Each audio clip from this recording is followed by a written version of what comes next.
Hello, Gulara. Welcome to the podcast. Hello, Elian. Thank you so much for having me. Yes, I'm really thrilled to be with you today. I'm very excited about this conversation, which I think is important. And we're hearing a lot of the words that we're going to speak today.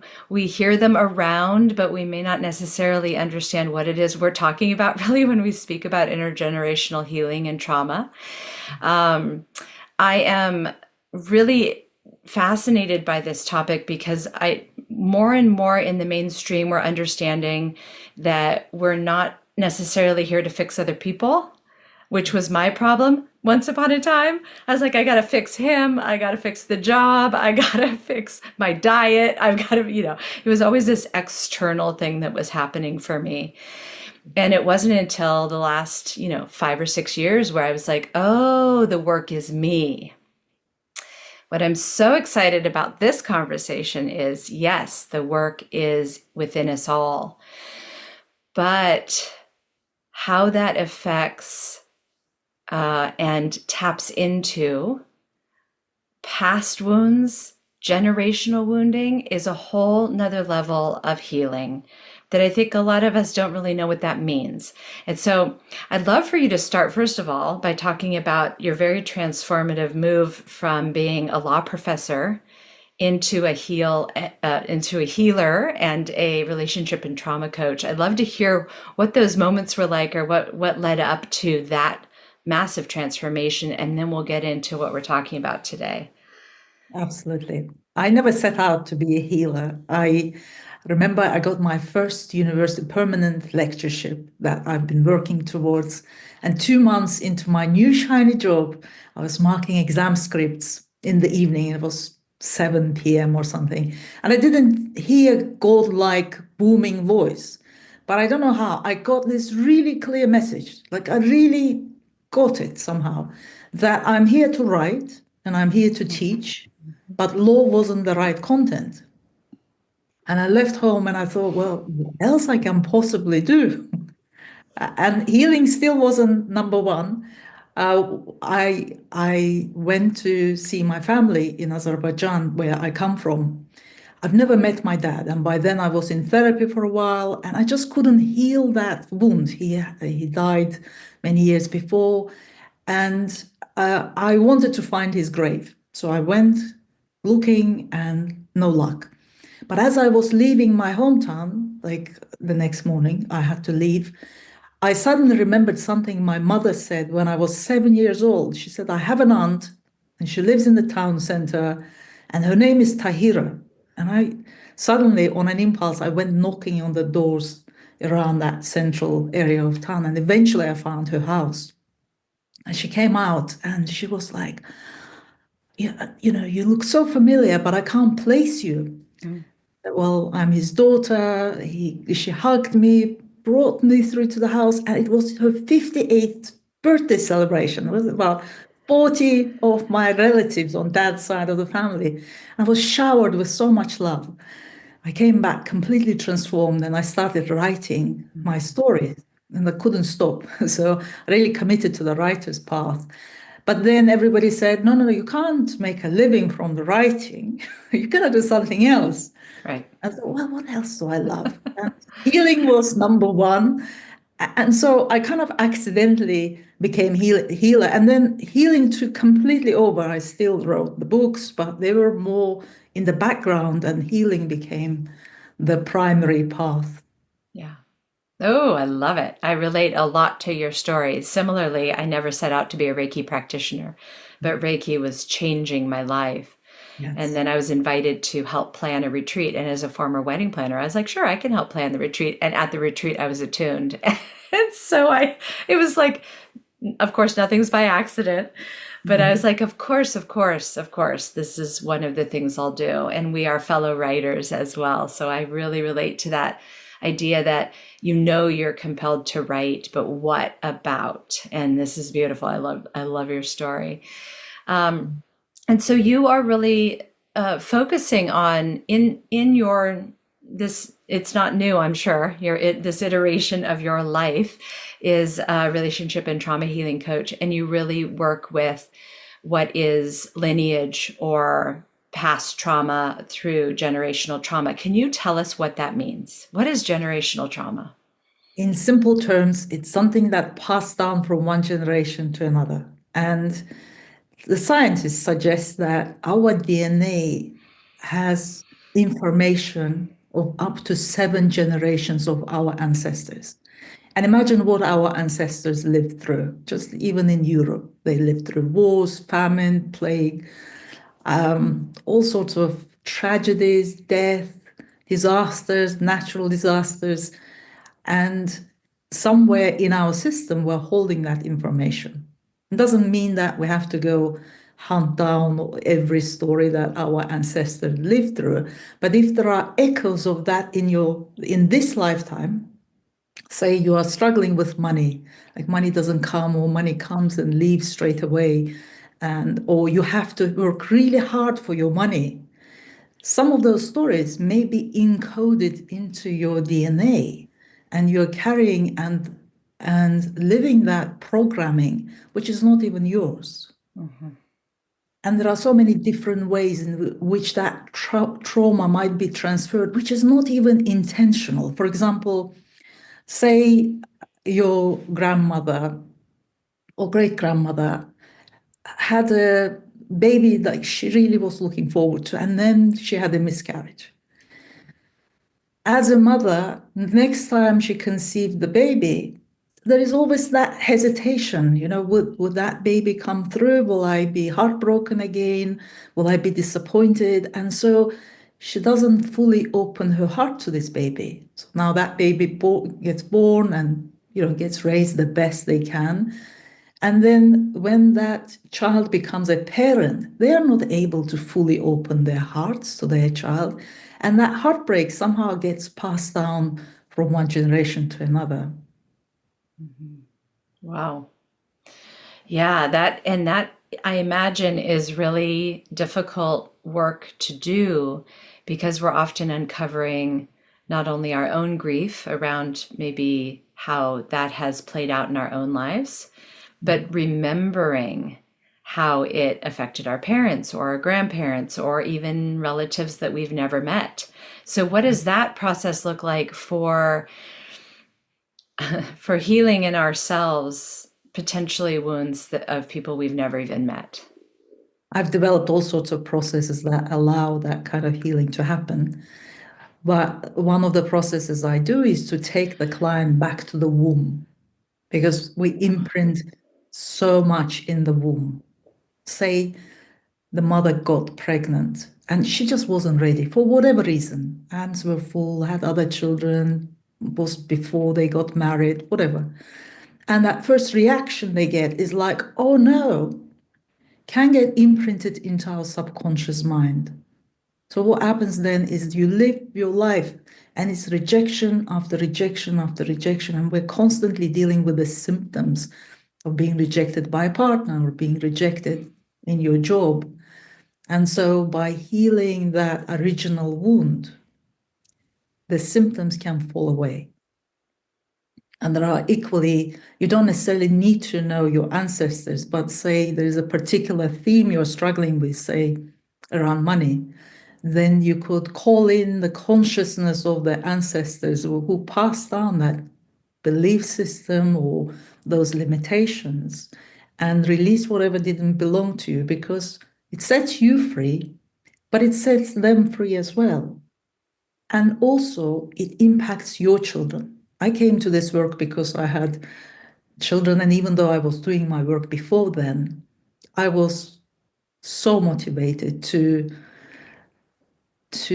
stop the trauma with me. I didn't really want to pass my trauma to my children, and it really helps whatever we can let go of. It's not just the generations before, but also generations that come after. Yeah, absolutely. That's such a critical piece of we often do go to therapy to prevent ourselves from imparting or passing on the things that we don't want to Yeah. carry forward anymore. But this idea that we can actually energetically, spiritually go back Mhm. is profound. So, this isn't your typical therapy session because Often when we go to more traditional therapy, and not knocking it, nothing wrong with it, absolutely has helped me many times in my life. But in traditional therapy, we're often working with the here and now and tools to make it through our day or our relationship better. And while we might talk about the original wounding, it typically only goes back so far and only serves what our memory can deliver, right? And a lot of times in trauma, memory is not reliable. And I know in my own experience, in my traumas, I was told I remembered it incorrectly. Mm. So I don't even trust my own memory of it because I was conditioned to believe I didn't remember correctly, even though I know it's there. And so, can you talk a little bit about, or a lot about, what, how this differs from traditional therapy when you're working with somebody? So in traditional therapy, you're working with your conscious mind because that's what your conscious mind remembers. And even that, as you say, comes through filters of our wounding, our interpretation of what we thought the experience was. What I do in my work is to work with subconscious mind. And subconscious mind is like 90 to 95% of your mind. Your conscious mind is only like tip of the iceberg, which is only like 5 to 10%. And so a lot of what you do is governed by your subconscious mind. You know, sometimes you know you really shouldn't do that. Like in my second book, there are so many things like I knew I really shouldn't do that. And yet it was almost like compulsion to to do it anyway, because the subconscious mind is driving some of that behavior. So you can work with the conscious mind to a certain degree, but it doesn't necessarily undo some of that subconscious programming, which is so complex. It's like a combination of things that we've absorbed from our ancestors, took on at some unconscious level in the womb, imprinted from our parents, some of the collective beliefs and pressures from the society. It's like it's all stored in the back of your mind. And that what operates, that what determines how we behave and act and what we have or don't have in this lifetime. So I find that working, and there are many different techniques that work at that level. Um, it's way more effective because you go to the root. You are not dealing with the symptoms of what's going on in your life. Your conscious mind will be zooming into the story, into the symptoms of what's not working. Say it's your relationship or it's money or whatever it is that you're struggling with. Whereas what we're doing here, we're going to the root. We're dealing with the cause, and then symptoms fall away. Yeah, such a different approach when we're going to the root and really diving into source. Yes. And then it shifts something. Mhm. And so curious about how, what are the modalities of that shift? Like, what does that kind of therapy look like? In my practice, I use 7, 8 different modalities. I blend them. So it's not about modality per se. It's about listening to the energy and then following the energy and pulling on various threads. I've designed certain processes, but within the framework of those processes, I draw on different tools. Say I use something called compassion key. And it's a kind of a talking therapy in a sense because you are naming certain things, you are acknowledging pain of the wounded aspect. But you're also doing some inner child work. For example, you might invite out a version of you that felt hurt, or a version in the womb, for example, and you're giving compassion, your own compassion. The client gives their own compassion. I just guide you through that process. Or I use something called non-personal awareness. And it's a very simple technique. It's so deceptively simple, but it captures the label of stuck energy through the words that you use. And then we run it through a certain sequence and it unwinds that stuck energy so that there is movement, there's flow in your system. I use something called EFT tapping, which is tapping on the meridian points where acupuncturists put needles, and we instead stimulating them by tapping. And by tapping and talking through some of the trauma, we can release it from the amygdala, which is basically your brain's the part that's responsible for flight, fight response or freeze response. And so it calms down your whole nervous system and helps the body to restore itself. It has a lot of health benefits. So these are just a few examples of the types of modalities that I use. But there's a lot like family constellations and all sorts. Beautiful. I'm so fascinated by this. So, the word that keeps coming to mind as you're talking is the word stuck. A Mhm. lot of us use the word stuck to describe how we feel a Yes. lot, Mm. like a lot. It is not just a passing term.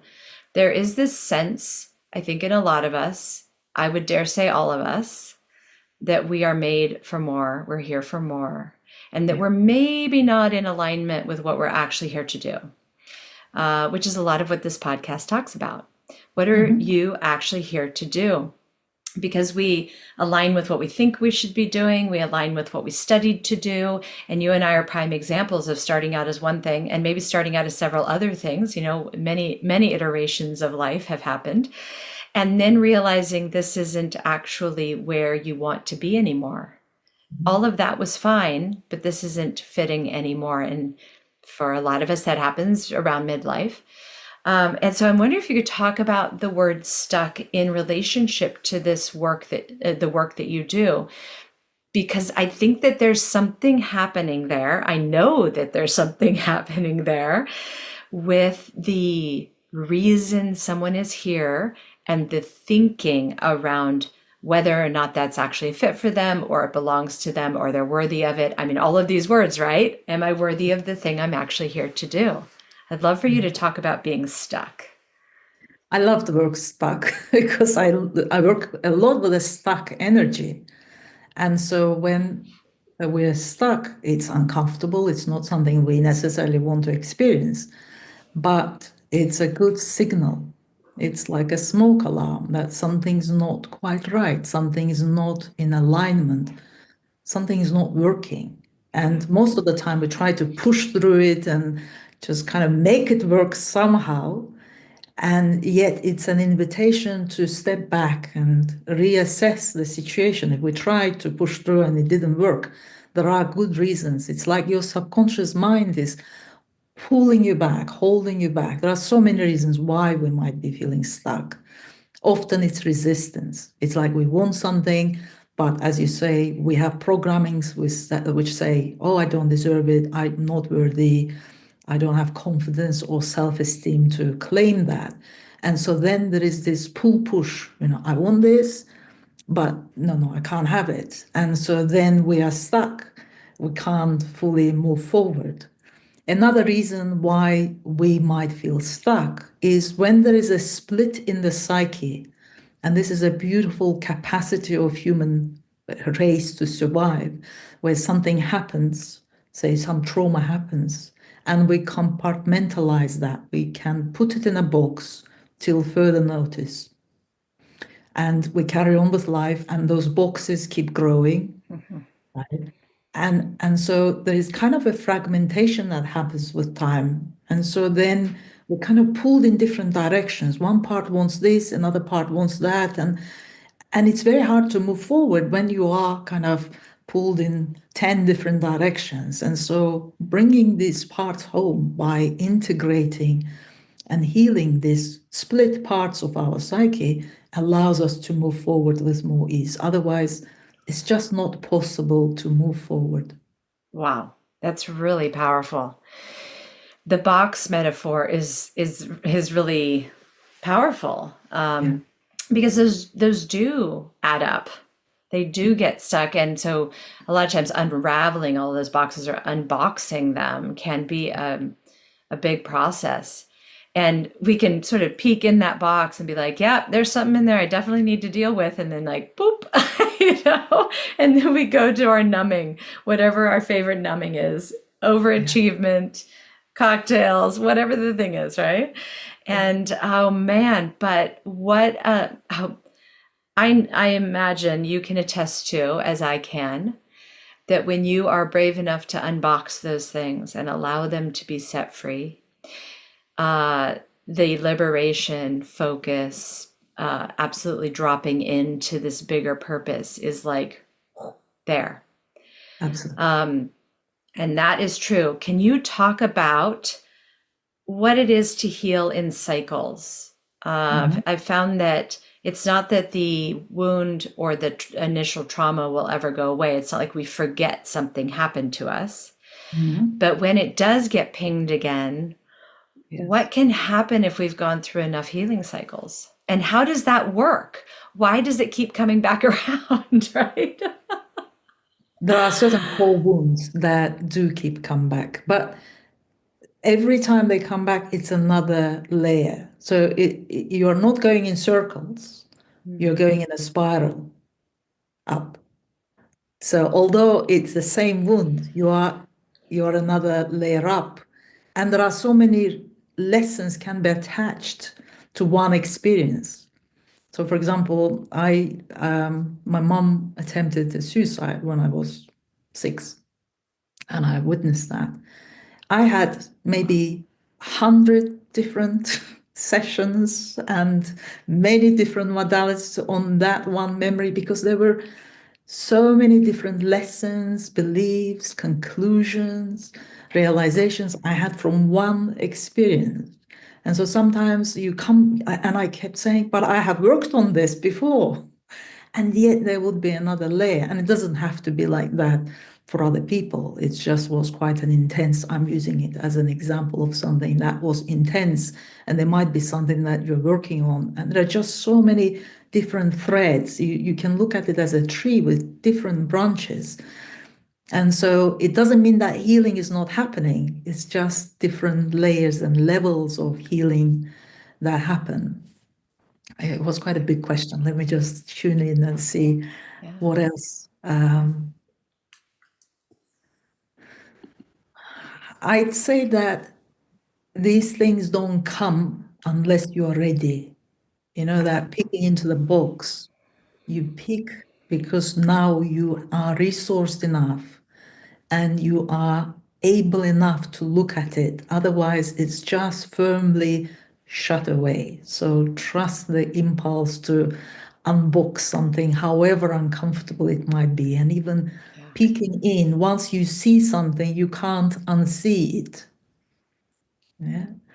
So it's Yes. really worth trusting that movement of life will bring you, like we don't necessarily go seeking this kind of healing to start with. It's like we reach our limit. We have so many boxes and they are cluttering our space and it becomes really hard to move around.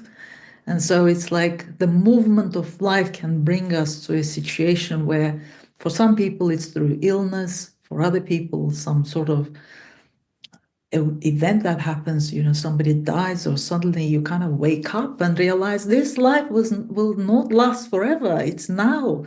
I need to live now. Yeah. And so then the urgency of unboxing can lead us to that path of liberation. And there is so much liberation in unboxing because the amount of energy you consume in order to push that down, to keep that fragmented and separate, is immense. Hmm. When you unbox it and you face it, something as a child you thought this would annihilate you. As a child, it was frightening, it was scary, it was terrifying. But as an adult, you can handle it. A part of you doesn't know that, but it's possible to handle whatever comes, however scary it might seem to a part of you. Yeah. Yeah. It really pulls you from that, having still a foothold in your childhood, in that inner child that we talk a lot about, right? I feel compelled to share a personal story that just happened the other day. I was we were driving on a mountain road going out to look at the poppies and the lupin. It's gorgeous spring day. The kids are in the back. My husband's driving, and he pulled over. We're on a very narrow road, and there's a cliff on my side of the car. Mhm. And he had to pull off to allow somebody to pass. And I had a whole Mm, remembering of a childhood, many childhood experiences where my dad, being a careless driver, mm, pushed way too much into a zone he shouldn't have when we were in the car. yeah. And that all of that came up in me. Did it have to Mm. do with him? And I actually said, Dad, Dad, Dad, Dad, Dad to my husband. Wow.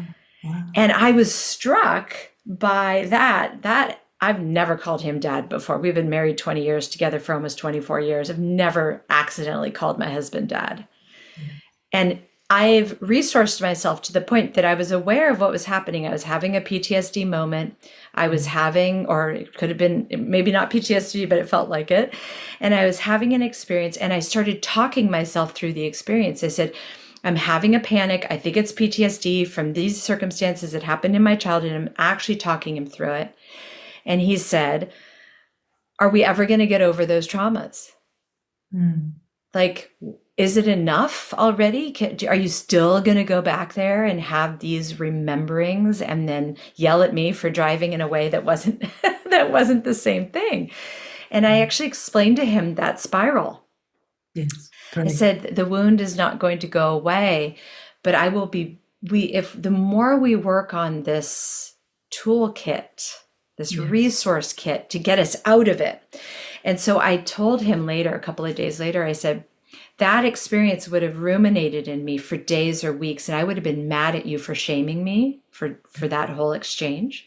But Mm. instead, what happened is you and the kids got out of the car and went up the trail, and I actually was able to bring myself right again between the distance of the car and meeting you on the trail.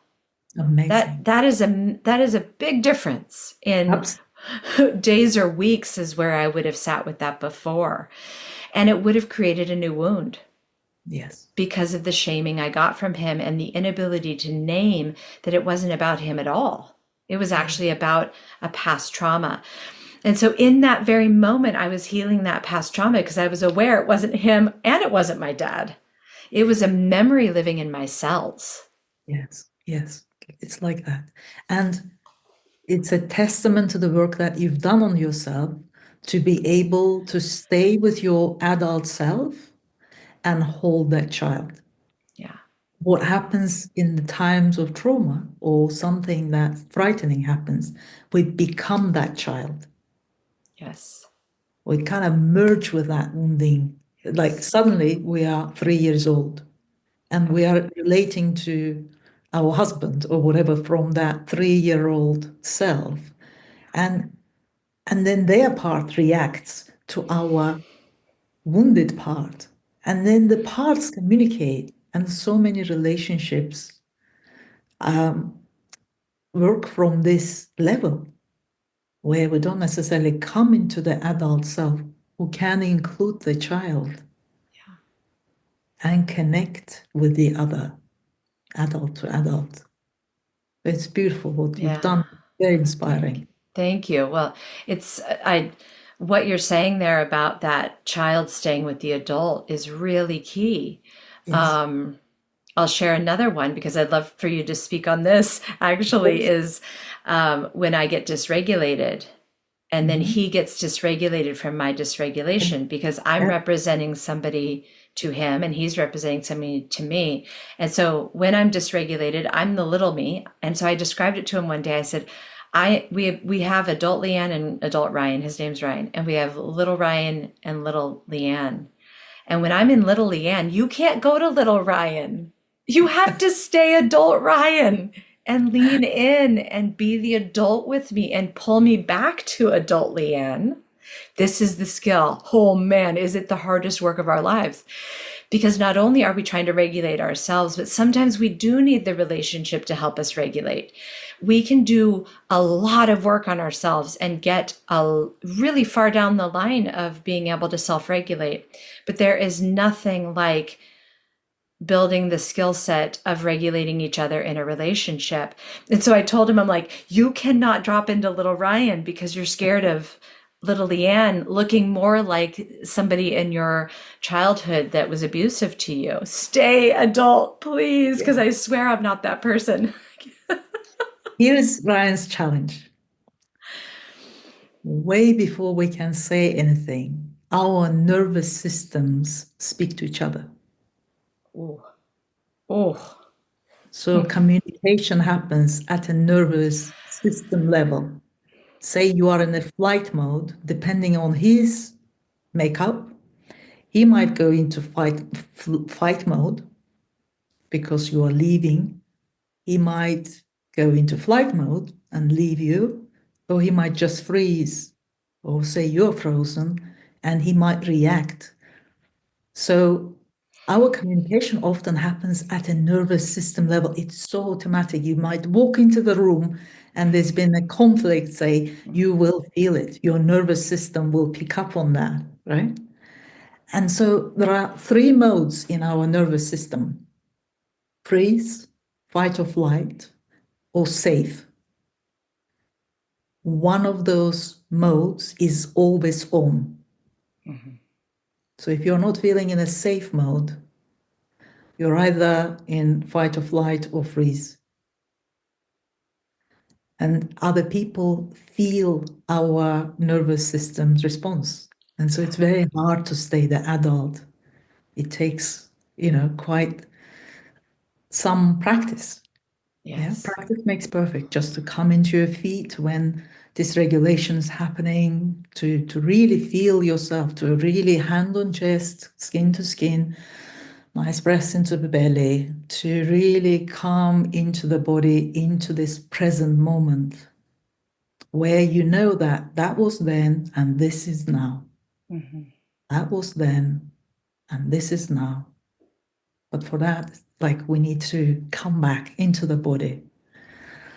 The second thing I wanted to say is that all our wounds happened in the relationship.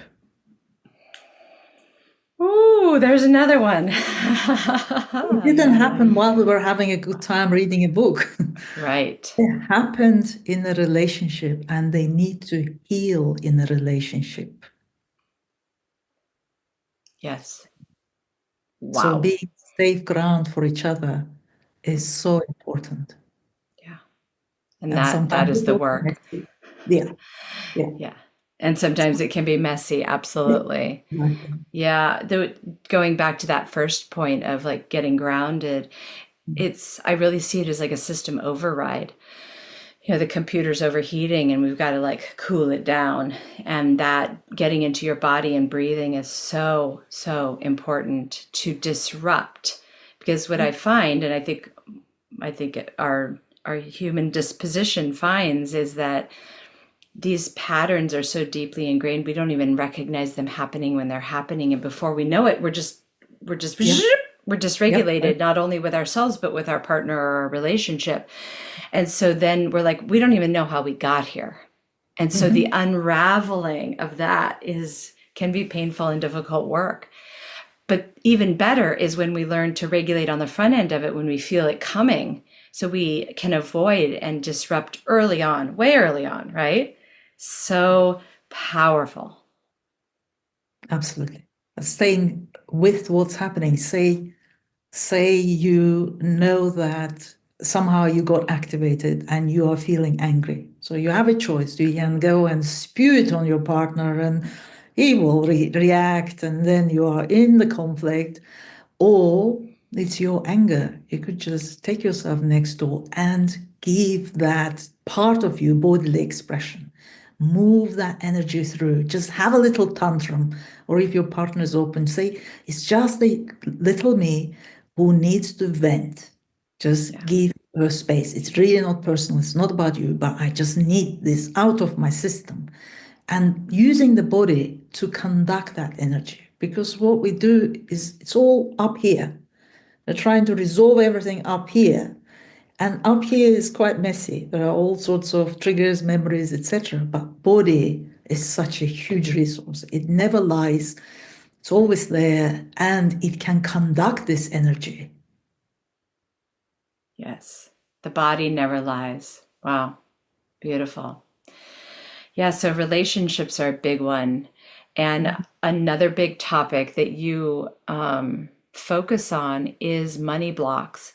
And I'd love to pivot and talk about money blocks for several reasons. Well, do I need to even say money is such a powerful energetic currency, Sure. and we give it a ton of power.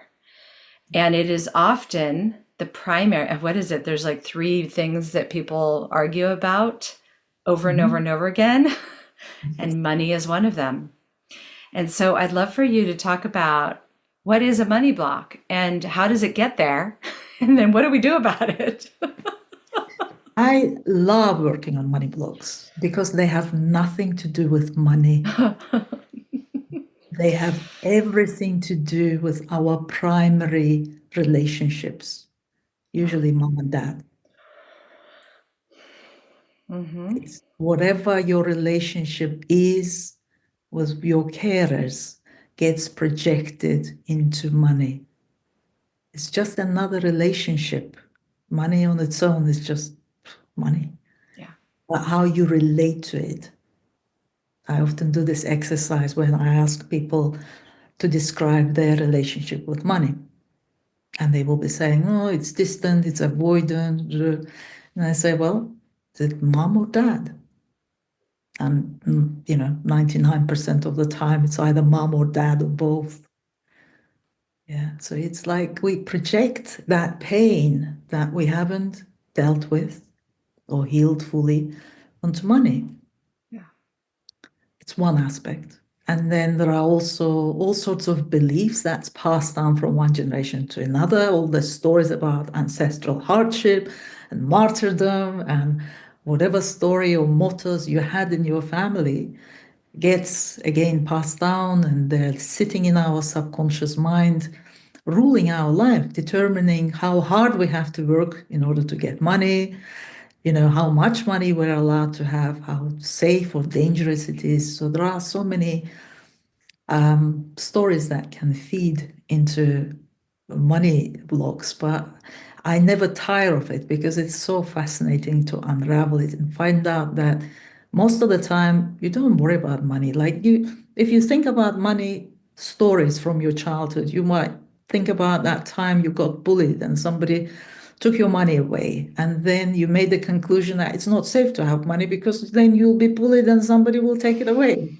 Or, right, it kind of boils down to Wow. that type of stories rather than money is bad. And it could be there is a belief system or religious system, belief system that, money is bad, money is evil, it's the root of all evils, or whatever you were taught to believe as a child. Mm-hmm. Yeah. The money blocks that are coming up for me are so interesting as you're talking because my family of origin experienced great wealth and Right. then like losing everything multiple times in my childhood.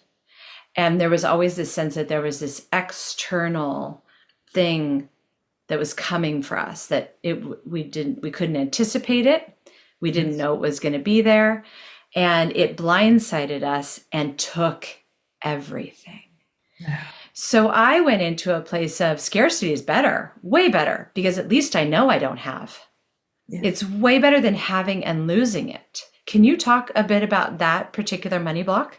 Absolutely. Like the pain of experiencing the loss seems to be worse than the pain of not having it at all. Yeah. So subconsciously, then we reject money, we blame money for our ancestral or family pain because we probably grew up to experience some version of it. And then there's some sort of subconscious rejection of money. Like we don't let money to come to us because we fear that there will be loss or somebody will take it away, fear of authorities. And subconsciously we just keep money at bay, as simple as that. Yes. Yes. But Yeah. it is possible to heal this story. That's the good news, right? It's not all doom and gloom. That's the beautiful thing is that there is a way through this. the interesting thing is that I attribute my money block to why I've never been able to actually be as successful as I know I can Mm, be, mm, because I always walked right up to that line and then every time walk away. And then the person that comes in behind me reaps all of the benefit of my work every time. And I go, it's okay. I do it for the love of the work. mm. And then I'm quietly resentful that I never reap the benefit. And I always found a way to blame it on other things. Like, oh, it was because I was a working mom staying at home with 3 kids. I always had an excuse. It was that Yes. it's because I don't have enough time in the day because I'm always being pulled away for whatever. Or, or they don't know what I'm valued at. This is such a big one that I find in my clients and in my own work, is that other people are not seeing my value. Mhm. Therefore, I am not realizing my value. Can you talk about that particular dynamic or that belief, if you will? What happens is like we reject ourselves before anyone else can reject us. There it Right? is. We we reject our value and we're waiting for somebody else to validate our value before we can say yes. But there are often really good reasons at the subconscious level. They might consciously, it may not make sense, but there might be fear of outshining other people. Yeah. Fear of Mhm. outgrowing our loved ones. Yes. Yeah. So, so for example, in a family system, in family constellations, there is such a devotion to the system. If our mother was unhappy and didn't live up to her full potential, I, as a child, am not allowed to live up to my full potential out of love and solidarity. Yeah, so at some subconscious level, we hold ourselves back. Yeah. Or maybe there is a fear of persecution. Like if I shine too brightly, I'll be attacked, punished, persecuted. Other people will be jealous. Yeah. And so we hold ourselves back. You mentioned earlier something about making everybody else is okay. So if I have more, somebody else might not feel okay, and therefore I have to sacrifice myself to make sure that they don't feel too small. Yeah. So many different layers of stories that can hold us back. Isn't that amazing how many layers are there and everything you name is more true than the last thing? It's like, it's really incredible how Yeah. much this layers. I would love for you to, these kinds of revelations can be really overwhelming. Can you talk about when we start to tap into these things, how we can feel flooded by them, by the memory of them, or by the realization, maybe for the first time in our lives, that we even have these blocks at all, whether they be in manifesting in relationships or in our relationship with money? I would argue they're always manifesting in relationships and they're always manifesting in money.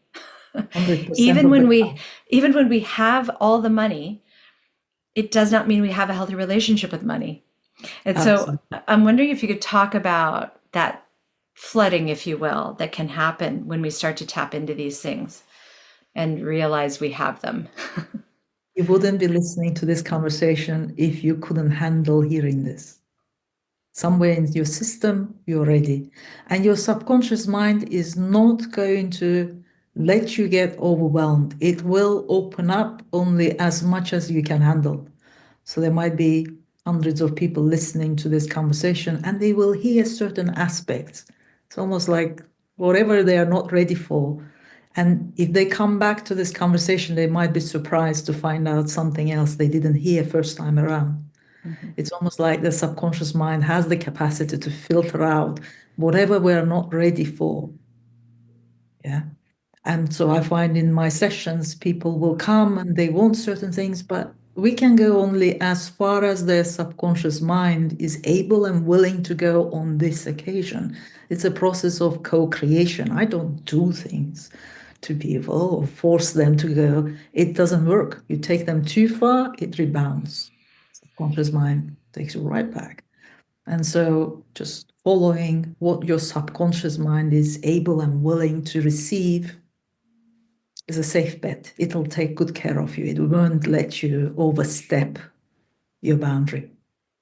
That's so beautiful and so important because we are our own protection. Yes. We can be both of those things, and one of them is the ability to protect ourselves and also the ability to heal it. Can you Yes. talk about the fear of being in the middle of something? It takes a lot of energy to heal. And when we have busy lives and families and all the things, it can be a big task to choose healing because it does take your energy. Can you talk about the process of healing and that fear that we're going to open these boxes, we're going to let out all the demons and all of the past stuff, and then we're going to get stuck there? It's the way a wounded, scared part sees it, right? It's like, and you can look at it as I'm gonna open up all these boxes and I'm gonna have so much more energy and zest for life because my life force is trapped in those boxes. Yeah. Not just some unnecessary boxes. It's parts of us that longing to come home. Yeah. So you are doing this, like if you are serious about this, it's not for faint-hearted, but it's a process of liberation. You set yourself free. You set these parts free and they can come home. I know it can be quite energy and time intensive. At some point in my life, it felt like a full-time job, actually several full-time jobs, but it gets better. So the intensity I needed in the early days, and I had a lot of trauma in this lifetime. I needed I was triggered all the time and I had to have like 3, 4 sessions a day, every day, different modalities. Like it was quite full on. And now it's like, you know, it paid off. Life is so much more easeful and there's more love, there's more abundance, there is flow, there is ease. And it pays off. It's worth the investment of your time, energy, and money because it's costly. It's not that cheap. But you're doing this for your soul's liberation. Yes. It's just a matter of time before you have to deal with this stuff. So true. It's so true because it does manifest somehow, in some way. It comes through, whether Yes. through dysfunction, divorce, disease, any number of things. It does come through.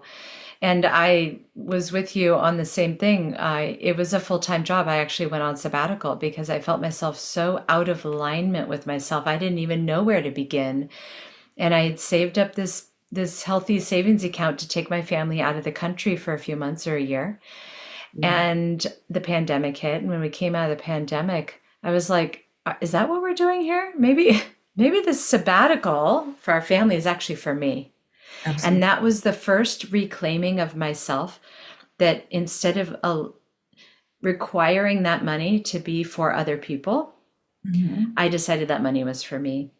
I Yeah. had prioritized it. I had taken it out of my paychecks every time they hit the bank. I had done without. I didn't go get manis and petties. I didn't get my hair colored. And I was putting that money in savings for a bigger experience. Did I know that bigger experience was me coming home to myself? No, I thought it was, tooling around the world with my family. But this is the interesting thing. I went through that healing cycle that turned into a full-time job. I was having to regulate multiple times a day. It doesn't have to be like that for everybody. It can go a lot slower, but I needed a fast forward like masterclass in healing because I had things to get done here and I wanted to get to those things. And so I was in the fast forward mode. There's many lanes of healing and they all go at different paces and everybody can choose their own. But what's so interesting about that bank account being for traveling around the world with my family, now that I'm excuse me, now that I'm healed, that is happening anyway. Exactly. That is actually happening anyway because Yes. my relationship has come full circle. My husband's now making more money. I'm now in something that lights me up that is making me money. And here we are planning a trip to Europe next year. Beautiful. Right? This Wonderful. is it. You don't have to give up in order to do this thing. You can have yes and. And it is such an amazing experience to come full circle to that original dream, but as a healed family or a healing family. And the service that you made for your family by healing yourself is priceless Yeah. because you are more present, you are more available. You can model certain behavior to your children that is, no amount of traveling or exciting experiences can give them that ground and preparation for life. And I would argue that your subconscious mind knew about your need for that money and started that that fund, right? I agree It 100%. wasn't an accident. And you saying yes to you, it's like you are more available. And I think oftentimes we come to this because we get to a point in life where you ticked all the boxes, job and career, this, that, and the other, and there's more to life. There is more to life. And that more is not out there doing more. It's more all those parts of you in the boxes that want to come for you to experience your own wholeness. Now, what could be better in life? I agree. I agree. What a beautiful way to end our conversation. You've said it all there. What a better thing than to come home to ourselves and feel like we belong to ourselves. And then everything in life becomes sweeter and more beautiful and easier. Not that everything's easy, but it definitely is easier. And that Absolutely. is the best gift we can give ourselves and to the ones we love. Going back generationally and healing that, and also especially going forward, not passing those things on to the generations ahead. What a gift to give them.